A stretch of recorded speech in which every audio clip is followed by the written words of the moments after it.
Galera, é o seguinte, eu tenho a sensação de que Luigi's Mansion é uma franquia subestimada. E eu digo isso porque em cada jogo lançado, apesar da aparente simplicidade na proposta, diversos sentimentos são despertados enquanto você joga. Parece existir um peso nesse jogo que pouca gente nota ou comenta, e considerando que ele é algo lançado para o Nintendo Switch, isso é importante porque fortalece a biblioteca do console nesse sentido. Mas a nossa conversa vai muito além disso hoje. Esses dias o que mais tem aparecido para mim são notícias dizendo que Luigi's Mansion 3 é o jogo mais bonito que o Nintendo Switch já lançou. E eu confesso pra vocês que isso me chamou muito a atenção. Não que eu duvide da capacidade da franquia Luigi's Mansion de trazer um jogo bonito, mas é que pessoalmente, até agora achava que o jogo mais bonito do console era Zelda Tears of the Kingdom, mas como eu disse, isso foi até agora. Eu joguei Luigi's Mansion 3 finalmente. Vamos dizer que a demanda técnica de Zelda é de fato muito maior, já que ele se trata de um mundo aberto, enquanto que Luigi's Mansion 3 se aproveita do menor scope e até mesmo do estilo de câmera para se concentrar em um uso quase que abusivo de técnicas, considerando, claro, o poder do Nintendo Switch para fazer um jogo impressionante visualmente. Assim, enquanto eu jogava Luigi's Mansion 3, até pela própria estabilidade na taxa de quadros por segundo, cheguei à conclusão de que o jogo não é tão pesado quanto Zelda realmente, mas algumas dúvidas começaram a se levantar quanto à beleza dele, e principalmente por que isso acontece, qual é a origem da beleza desse jogo. Só que ainda mais interessante do que isso é a sensação que ele consegue despertar em quem curte jogos de terror mais diferentes. E sim, eu vou explicar isso mais a fundo, porque esse definitivamente não é um jogo de terror, mas a sensação que ele passa enquanto game leva a gente por uma longa viagem para relembrar o que jogos como o primeiro Resident Evil faziam e o que o cenário atual de jogos está entregando pra gente nesse sentido. E muito disso tem a ver com a parte gráfica dele. E com tudo que a gente vai falar hoje para entender o que ele faz para ser um jogo tão bonito, sou capaz de dizer que esse é um título indispensável caso você tenha ou caso você vá comprar um Nintendo Switch. E olha, eu tô vendo aqui que agora você pode jogar esse ou qualquer outro jogo no seu próprio Nintendo Switch, porque a Forte Games está por aqui hoje. Eu vou te mostrar todas as facilidades de comprar na Forte Games, mas antes dá uma olhada nisso. Na Forte Games, além das versões padrão do Nintendo Switch, você também pode encontrar a versão OLED do console, e se você gosta de colecionar, também tem as edições especiais dele na loja. Mas cara, o melhor vem agora, porque você pode pagar à vista para garantir o seu desconto, pode parcelar o valor em até 12 vezes e de quebra não precisa pagar o frete expresso para o seu console chegar rápido na sua casa, porque a loja te dá isso de graça. Já tem muita gente comprando na Forte Games e aproveitando cada uma dessas facilidades. Os produtos chegam lacrados e super rápido na sua casa, e como a loja usa o Mercado Pago, seu dinheiro está seguro até seu produto chegar para você, e a loja te ajuda a acompanhar todo o processo de compra de perto até o seu console chegar, porque vai ter gente no WhatsApp para poder te dar toda a atenção. Assim, quando seu produto é enviado nos correios, você recebe uma foto com um código de postagem. Então não perde tempo, porque realmente é tudo muito seguro. Vai aproveitar os preços da Forte Games, link no comentário fixado e na descrição. Só para vocês entenderem, a primeira vez que eu vi Luigi's Mansion foi no Nintendo GameCube, que nem era meu, diga-se de passagem. Na época eu estava muito bem servido com o que o PlayStation 2 estava fazendo, e para ser muito sincero, já estávamos perto do anúncio da 7ª geração, o que nos coloca dentro do período de 2004. Determinar essa data aqui é importante porque Luigi's Mansion foi um título de lançamento do Nintendo GameCube, e mesmo que nessa época eu já tivesse visto muita coisa no PS2, um jogo que saiu em 2001 no console da Nintendo conseguiu gerar um certo impacto em mim. Mesmo que o PS2 trouxesse grandes experiências, a Nintendo conseguiu me impressionar naquele período por como ela trabalhou em cima das animações do personagem e também em cima da iluminação do ambiente. Tudo que você apontava com a lanterna projetava sombra bem na sua frente, e isso é impressionante porque não era comum no PS2, mas principalmente porque foi feito no ano de 2001, era algo muito prematuro e não tinha como não valorizar um efeito desse. E até por conta disso tudo, Luigi's Mansion 3, que foi lançado para um console muito mais forte da Nintendo, precisava se destacar nesse tipo de coisa, mas ele foi muito além. Luigi's Mansion 3 usa técnicas que não apenas a gente não costuma ver no Nintendo Switch, mas também que a gente não esperava que ele fosse aguentar a executá-las na quantidade em que ele as executa, e por isso eu mencionei que existe um uso abusivo de técnicas aqui.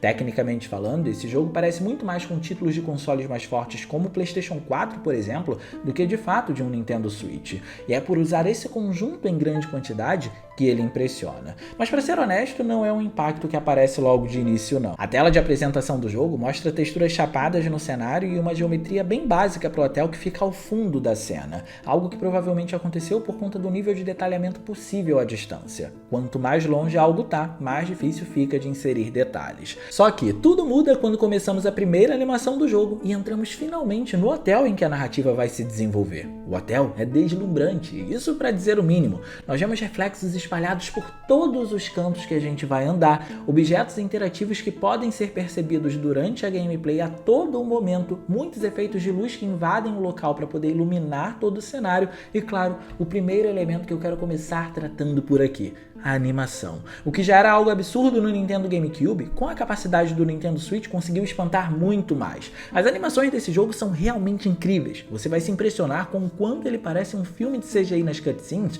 assim como também vai se impressionar com a quantidade de movimentos independentes que o personagem faz para reagir dinamicamente ao que acontece no cenário enquanto você está controlando ele.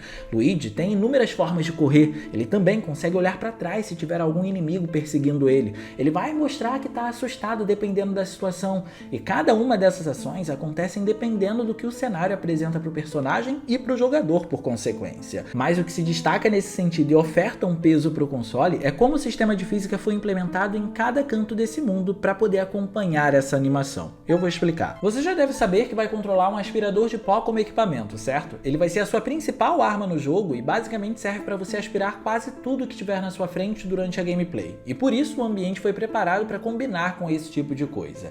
Então o que eu quero dizer é que praticamente todo o mundo é capaz de ter uma reação ao que você está fazendo com o aspirador de pó, e a animação do objeto durante essa reação vai depender do peso e do material dele, o que é incrível se lembrarmos que ainda estamos falando de um Nintendo Switch. Objetos maiores e mais pesados vão ter uma força de impacto maior nesse processo, já os objetos que são construídos com base em algum tipo de tecido, como cortinas por exemplo, vão demorar mais para serem sugados, demandando que você os estique o máximo que você puder. Enquanto isso, os papéis vão flutuar pelo cenário porque eles são leves. E na hora que vemos todos esses objetos combinados numa única cena, sem o jogo descer nenhum quadro na performance, temos uma breve noção do quão incrível Luigi's Mansion é. Mas eu comecei a reparar mesmo foi na atmosfera do jogo, porque embora ele não seja um jogo de terror, pra ser honesto com vocês, é bem pelo contrário na verdade, é incrível como mesmo usando gráficos muito mais animados do que realistas, nós somos imersos naquele mundo. Luigi's Mansion é uma experiência que é no mínimo viciante, é difícil parar de jogar. É legal explorar os quartos do hotel procurando por itens. Luigi vai apontando a lanterna dele em direção a cada canto do ambiente, propagando diversas sombras e criando um sentimento de suspense, mesmo com visuais mais estilizados. Não é um suspense para te assustar, é um suspense que quer te manter preso no jogo e te deixar curioso pelo que vai vir a seguir. A última vez que um jogo grande conseguiu fazer eu me sentir assim de forma tão genuína, usando gráficos que não necessariamente eram realistas em detrimento das capacidades da época,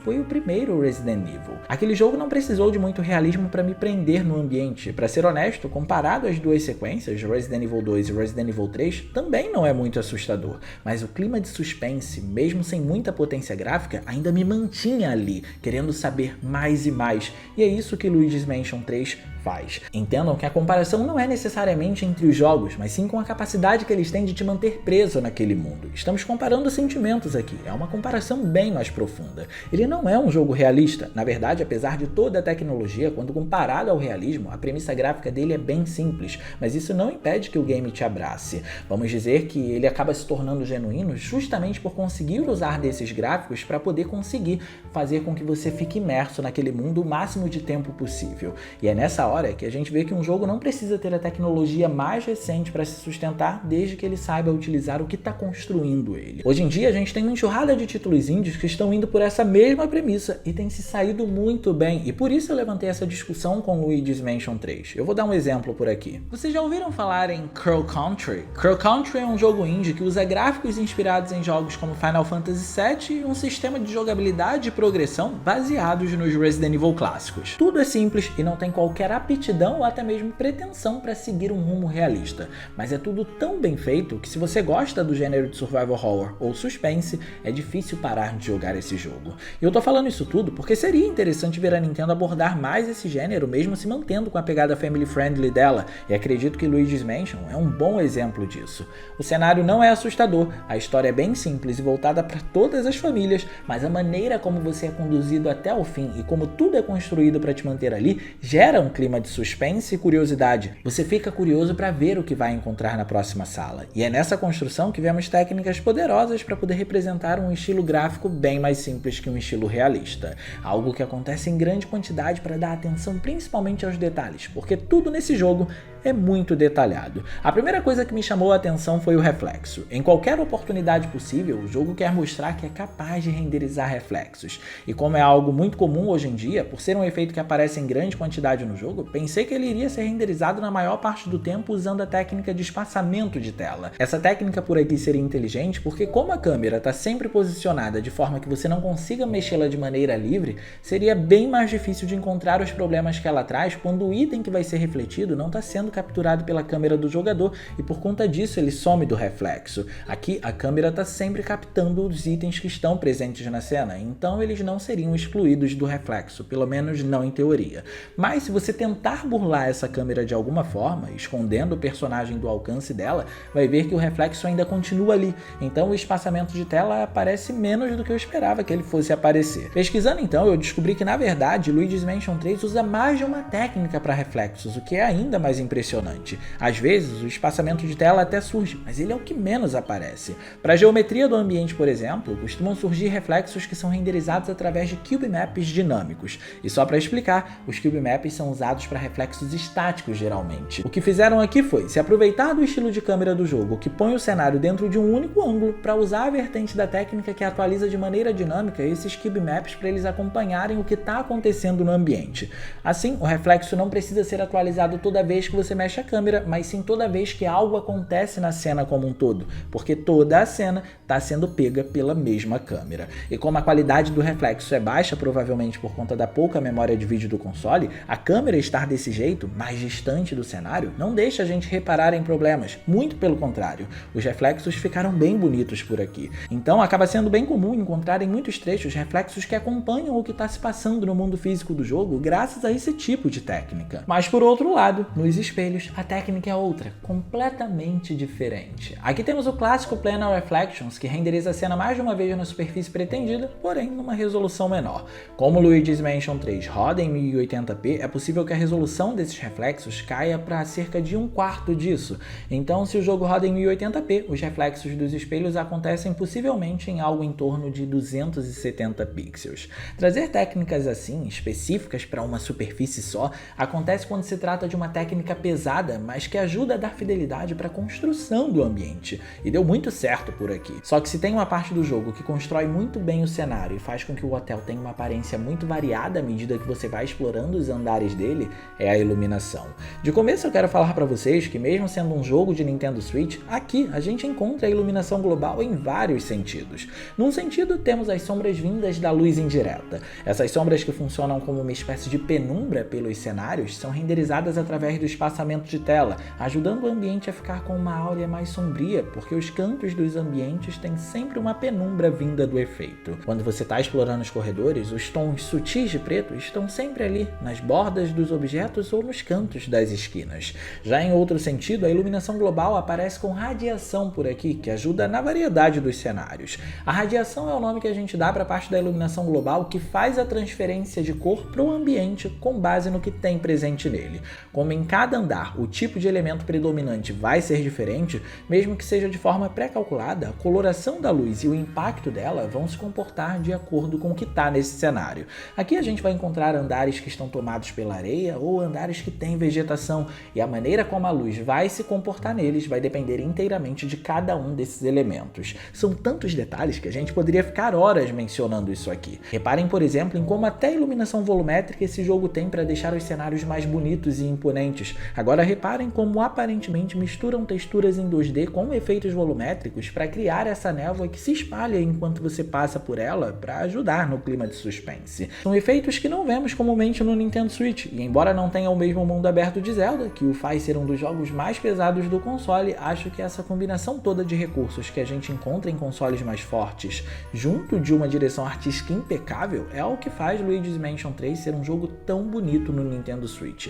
As cutscenes aqui parecem ser de um filme em CGI, e não lembro do console conseguir trazer outro jogo assim. Mas deixa aqui no campo dos comentários, na sua opinião, qual é o jogo mais bonito do Nintendo Switch? Eu quero ver qual é a sua perspectiva sobre o console. E no mais, eu vou ficando por aqui, eu espero muito que vocês tenham gostado desse vídeo. Se vocês gostaram, não se esqueçam de clicar no gostei, porque isso ajuda pra caramba. De quebra, você faz a boa ação do dia e se inscreve no canal ativando o sininho das notificações para não perder os vídeos que a gente postar por aqui. Minhas redes sociais vão estar aparecendo aí, se vocês quiserem trocar uma ideia, sou todo ouvidos.